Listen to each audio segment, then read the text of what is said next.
Assalamualaikum warahmatullahi wabarakatuh. Perkenalkan, nama saya Muhammad Arfan dengan NPM 2051020315 dari Prodi Perbankan Syariah kelas E, Fakultas Ekonomi dan Bisnis Islam.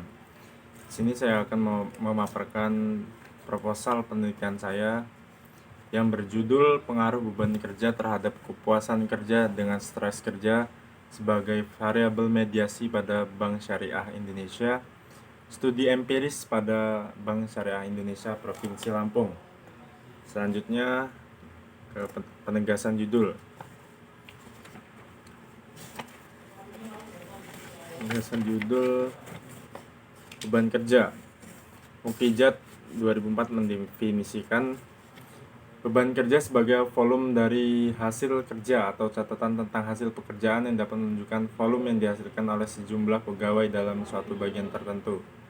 Sini dalam penelitian saya dengan menggunakan kuesioner terdapat 3 pertanyaan.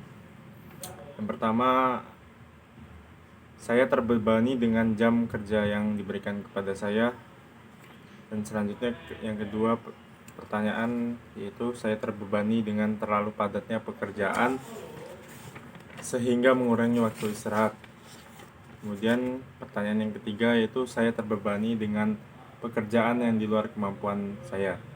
Dari pertanyaan di atas dapat diartikan sebagai berikut.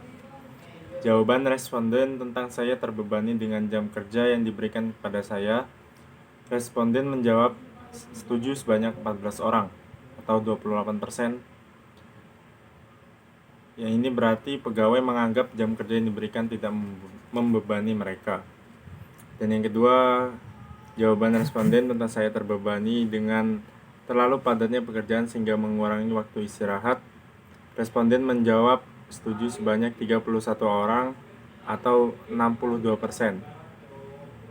Ini berarti pegawai menganggap jam kerja yang diberikan mengurangi waktu istirahat. Kemudian yang ketiga yaitu jawaban responden tentang saya terbebani dengan pekerjaan yang di luar kemampuan saya. Responden menjawab setuju sebanyak 31 orang atau 62%. Ini berarti pegawai menganggap pekerjaan yang di luar kemampuan menjadi beban kerja bagi mereka. Dan selanjutnya ada kepuasan kerja. Kepuasan kerja merupakan salah satu hal yang sangat penting dan diperlukan oleh perusahaan. Kepuasan kerja adalah hasil persepsi karyawan tentang seberapa baik pekerjaan mereka memberikan hal yang dinilai penting. Sini selanjutnya dalam penelitian saya terdapat 3 pertanyaan. Pertanyaan pertama yaitu saya puas karena ada penambahan lembur. Kedua, saya puas karena rekan kerja saling membantu secara teknis. Dan yang ketiga, saya puas karena mempunyai rekan kerja yang mampu bekerja sama. Dari pertanyaan di atas dapat diartikan sebagai berikut. Yang pertama, jawaban responden tentang saya puas karena ada penambahan lembur. Responden menjawab setuju sebanyak 10 orang atau 20%. Ini berarti pegawai merasa tidak puas dengan adanya penambahan lembur. Yang kedua, jawaban responden tentang saya puas karena rekan kerja saling membantu secara teknis. Responden menjawab setuju sebanyak 18 orang atau 36%. Ini berarti pegawai merasa tidak puas dengan rekan kerja yang tidak saling membantu secara teknis. Yang ketiga, jawaban responden, saya puas karena mempunyai rekan kerja yang mampu bekerja sama. Responden menjawab setuju sebanyak 20 orang atau 40%. Ini berarti pegawai merasa tidak puas dengan rekan kerja yang tidak mampu bekerja sama. Dan selanjutnya, stres kerja. Mangkunegara berpendapat bahwa penyebab stres kerja antara lain beban kerja yang dirasakan terlalu berat, waktu kerja yang mendesak, kualitas pengawasan yang rendah, iklim kerja yang tidak sehat, otoritas kerja yang tidak memadai yang berhubungan dengan tanggung jawab, konflik kerja, perbedaan nilai antara karyawan dengan pimpinan yang frustasi dalam kerja. Sini dalam penelitian saya terdapat 3 pertanyaan. Pertanyaan pertama, saya tertekan dengan pekerjaan yang banyak. Dan pertanyaan kedua, saya tertekan dengan tuntutan tugas yang banyak membuat saya bingung. Yang ketiga, saya tertekan dengan pekerjaan yang harus diselesaikan dalam jangka waktu singkat. Dari pertanyaan di atas dapat diartikan sebagai berikut. Yang pertama, jawaban responden tentang saya tertekan dengan pekerjaan yang banyak. Responden menjawab setuju sebanyak 28 orang atau 57,1%. Ini berarti pegawai merasa tertekan dengan banyaknya pekerjaan. Yang kedua, jawaban responden tentang saya tertekan dengan tuntutan tugas yang banyak membuat saya bingung. Responden menjawab setuju sebanyak 30 orang atau 60%. Ini berarti pegawai merasa tertekan dengan tuntutan tugas yang banyak dan membuat bingung. Dan yang ketiga, jawaban responden tentang saya tertekan dengan pekerjaan yang harus diselesaikan dalam jangka waktu singkat. Responden menjawab setuju sebanyak 33 orang atau 66%. Ini berarti pegawai merasa tertekan dengan desakan waktu pekerjaan. Sini ada gap penelitian. Diduga stres kerja memediasi antara variabel kepuasan kerja dan beban kerja dengan didukung oleh jurnal penelitian. Pertama, beban kerja terhadap stres kerja. Penelitian Andri Wijaya 2018 menunjukkan bahwa beban kerja memiliki pengaruh positif terhadap stres kerja.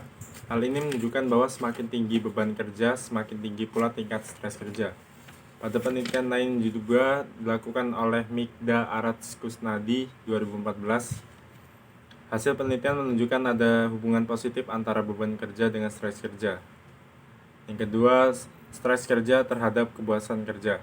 Penelitian Andri Wijaya 2018 menunjukkan bahwa stres kerja berpengaruh negatif terhadap kepuasan kerja. Hal ini menunjukkan bahwa semakin tinggi stres kerja berpengaruh pada menurunnya kepuasan kerja.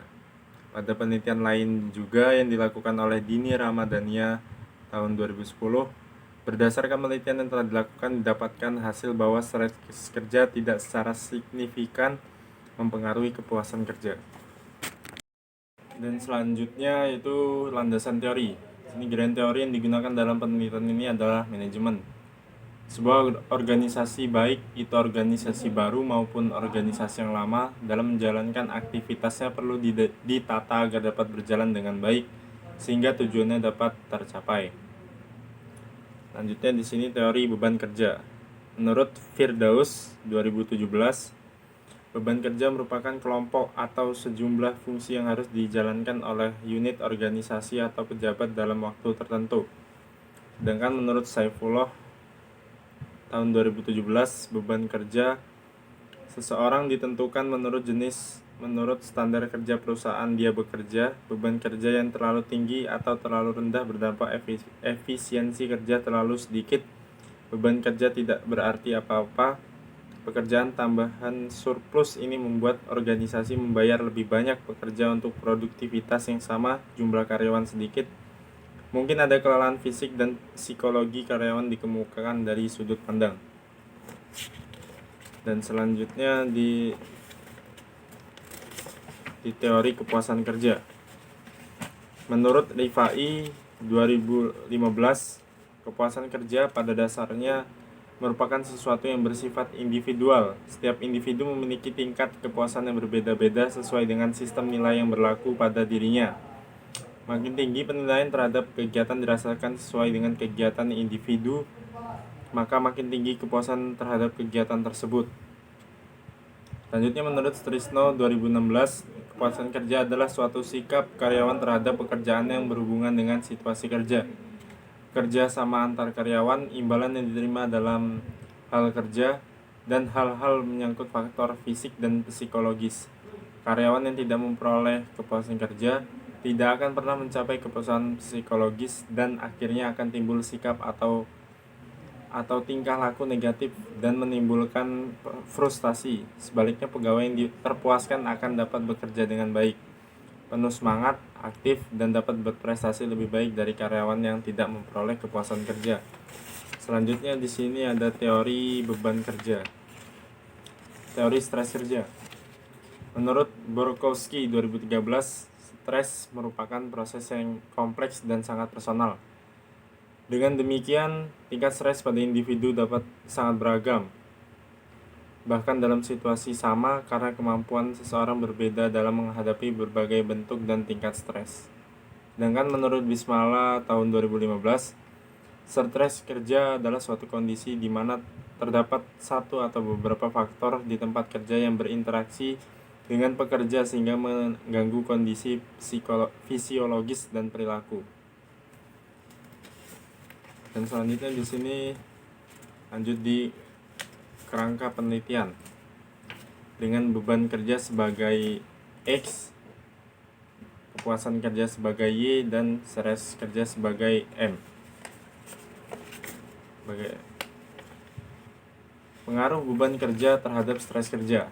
Menurut Mangkunegara 2015, penyebab lain stres kerja adalah beban kerja yang dirasakan terlalu berat, waktu kerja yang mendesak, kualitas pengawasan kerja yang rendah, iklim kerja yang tidak sehat, otoritas kerja yang tidak memadai yang berhubungan dengan tanggung jawab, konflik kerja, perbedaan nilai antara karyawan dengan pemimpin yang frustasi dalam kerja. Selanjutnya, pengaruh beban kerja terhadap kepuasan kerja. Menurut Tarwaka 2015 menyatakan dari sudut pandang ergonomi, setiap beban kerja yang diterima oleh seseorang harus sesuai atau seimbang baik terhadap kemampuan fisik, kemampuan kognitif, maupun keterbatasan manusia yang menerima beban tersebut. Dan selanjutnya, pengaruh stres kerja terhadap kepuasan kerja. Menurut Siagian tahun 2010 menyatakan stres kerja yang tidak diatasi dengan baik biasanya berakibat pada ketidakmampuan seseorang berinteraksi secara positif dengan lingkungannya, baik dalam arti lingkungan pekerjaan maupun di luarnya. Selanjutnya, di pengaruh beban kerja terhadap kepuasan kerja dengan stres kerja.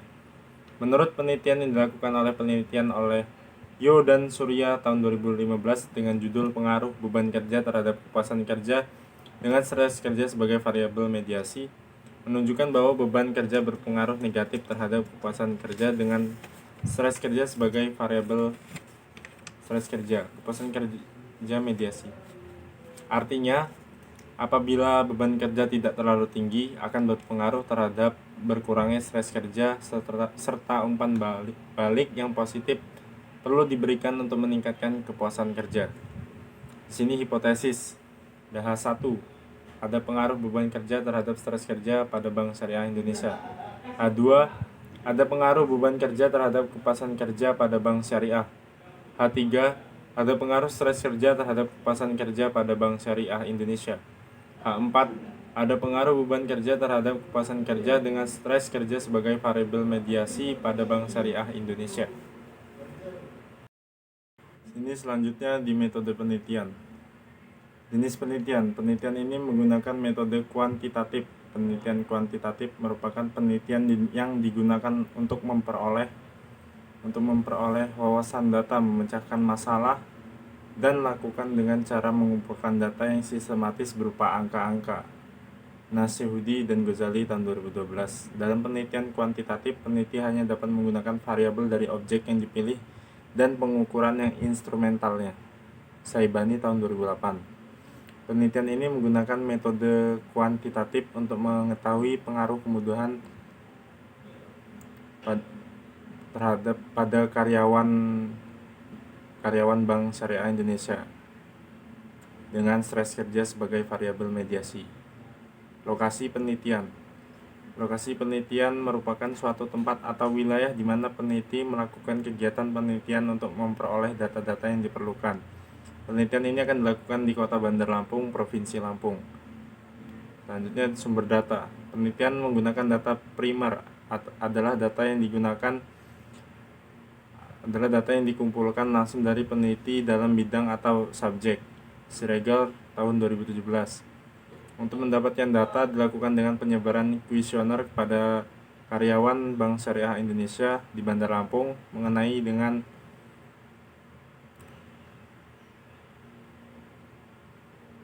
selanjutnya populasi dan sampel. Populasi adalah keseluruhan wilayah generalisasi tentang objek atau subjek dengan sifat dan karakteristik yang sama. Harrison tahun 2016. Populasi pada penelitian ini adalah karyawan Bank Syariah Indonesia di Bandar Lampung. Sampel merupakan bagian dari karakteristik dan jumlah yang dimiliki dari populasi yang telah ditentukan. Agung tahun 2012. Sampel pada penelitian ini adalah populasi populasi pada penelitian ini adalah karyawan Bank Syariah Indonesia di Bandar Lampung. Penentukan jumlah sampel pada penelitian ini sebanyak 50 responden sesuai dengan kriteria sampel. Selanjutnya teknik pengambilan sampel. Teknik pengambilan sampel yang digunakan dalam penelitian ini adalah sampling jenuh. Sampling jenuh merupakan teknik pengambilan sampel menggunakan seluruh anggota populasi sesuai dengan kriteria. Roshidah dan Fijra 2021. Setelah mengetahui teknik pengambilan sampel, maka peneliti mengambil anggota dari karyawan Bank Syariah Indonesia. Teknik pengumpulan data. Dalam penelitian ini diperlukan pengumpulan data dengan observasi dan kuesioner guna mendapatkan data. Pertama, observasi merupakan teknik pengumpulan data yang spesifik dan observasi tidak terbatas pada objek atau orang yang akan diteliti. WK tahun 2019. Teknik pengumpulan data observasi memiliki kunci keberhasilan yang sangat banyak ditentukan dengan ketepatan penelitian. Karena ketepatan melihat, mencium, atau mendengar suatu objek dalam penelitian. Yusuf tahun 2017. Yang kedua, kuesioner atau angket. Kuesioner atau angket merupakan metode pengumpulan data kepada masyarakat atau karyawan secara langsung dan tidak langsung dengan cara memberikan serangkaian pertanyaan atau penjelasan tertulis kepada responden dan memperoleh jawaban. Sugiono tahun 2010. Angket pada penelitian ini dirancang untuk mendapatkan data dari identitas responden terkait variabel penelitian, yaitu manfaat. Dan selanjutnya teknik analisis data. Berdasarkan pengolahan data menggunakan program Evius, sebelum melakukan interpretasi terhadap hasil regresi dari model penelitian yang akan digunakan, maka terlebih dahulu dilakukan pengujian terhadap data penelitian tersebut. Hal ini dilakukan untuk mengetahui apakah model tersebut dapat dianggap relevan atau tidak. Sini teknik analisis data. Uji instrumen penelitian ini diukur dengan kuesioner dengan menggunakan skala Likert. Skala Likert digunakan untuk mengukur pendapat, sikap, pemikiran seseorang tentang masalah yang dialami. Hidayat tahun 2021. Terdapat beberapa bentuk jawaban responden dari pertanyaan atau penyataan dalam skala Likert sebagai berikut. Yang pertama, sangat setuju atau SS. Kedua, setuju S atau yang ketiga, tidak setuju TS. Yang keempat, sangat tidak setuju STS. Untuk keperluan penelitian analisis kuantitatif, maka jawaban akan diberikan skor. Misal, yang pertama sangat setuju diberi skor 5. Yang kedua setuju diberi skor 4. Yang ketiga kurang setuju diberi skor 3. Yang keempat tidak setuju diberi skor 2. Yang kelima sangat tidak setuju diberi skor 1. Untuk uji instrumen dalam penelitian ini terdiri dari yang pertama, uji validitas. Uji validitas digunakan untuk mengetahui sejauh mana instrumen pengukuran dapat mengukur yang akan diukur pada kuesioner atau dapat dikatakan valid atau tidak valid pada kuesioner. Yang kedua, uji reliabilitas. Uji reliabilitas digunakan untuk mengetahui konsistensi dari kuesioner dalam mengukur gejala yang sama. Selanjutnya ada uji asumsi klasik. Yang pertama, uji normalitas. Uji normalitas dilakukan bertujuan untuk mengetahui apakah data yang digunakan normal atau tidak normal. Supardi tahun 2012. Yang kedua, uji multikolinearitas. Uji multikolinearitas digunakan untuk mengetahui apakah ada atau tidaknya korelasi yang tinggi terhadap variabel-variabel independen dalam model regresi linear berganda. Purnomo tahun 2019. Dan selanjutnya uji heteroskedastisitas. Uji heteroskedastisitas merupakan uji untuk mengetahui apakah terdapat ketidaksamaan varian dari residual pengamatan satu ke pengamatan yang lain. Selanjutnya uji ketepatan model. Pertama, uji F atau uji simultan merupakan uji yang digunakan untuk mengetahui apakah variabel independen X secara bersamaan mempengaruhi variabel dependen Y. Antono tahun 2018. Yang kedua koefisien determinan. Determinan digunakan untuk mengetahui signifikasi pada variabel. maka perlu dicari koefisien determinasi. Koefisien determinasi terkisar antara 0 sampai dengan 1 atau dalam rumus Firdaus tahun 2021.